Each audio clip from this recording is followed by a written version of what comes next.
In this lesson, we are going to talk about some important considerations regarding performance in a distributed system. A distributed system in MongoDB includes both replica sets, or replica clusters, our high availability solution, and shard clusters. Sharded clusters are our mechanism to allow horizontal scalability of our data. When working with a distributed system, we need to acknowledge a few things. When more than one machine talks to each other, latency will be involved. So we need to consider latency. Data is generally spread across different nodes.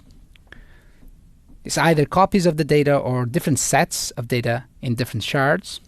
There will be read implications, so things will be performing in a different pace, and obviously also write implications.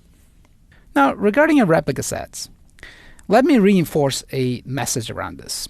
Please do use them in production environments. High availability is key to guarantee that your service is not affected by any potential and probable system failure. Having a replica set in place is super important. Apart from the main purpose of providing high availability, in case of failure of a node, we will still have availability of a service provided by the remaining nodes. But replica sets can also provide a few other functions like offloading eventual consistency data to secondaries, privileging your primary for operational workload, or having specific workload with target indexes configuration on secondary nodes.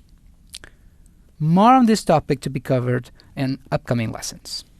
The other side of distributed systems in MongoDB, with the purpose of horizontal scalability, is our shard cluster. In a shard cluster, we will have our MongoSs, responsible for routing our client application requests to designated nodes. We're going to have config servers.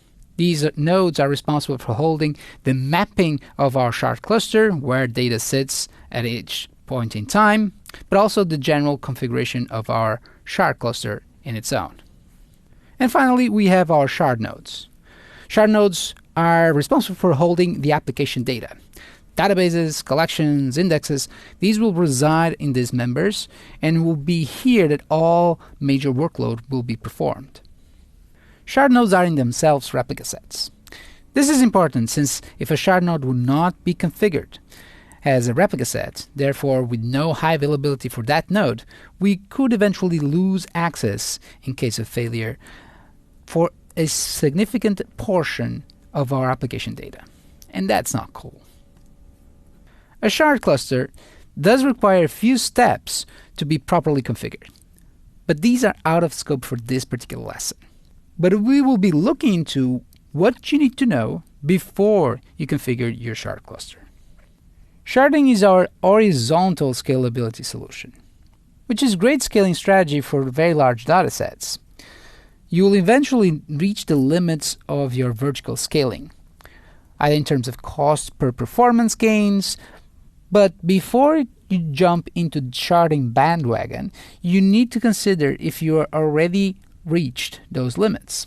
If buying another box would not give you that gain in terms of performance and cost that you are expecting.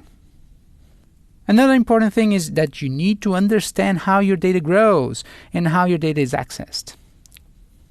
Since sharding works by defining a key-based ranges, knowing how your data grows and knowing how your data is being constantly accessed allows you to get into a good shard key.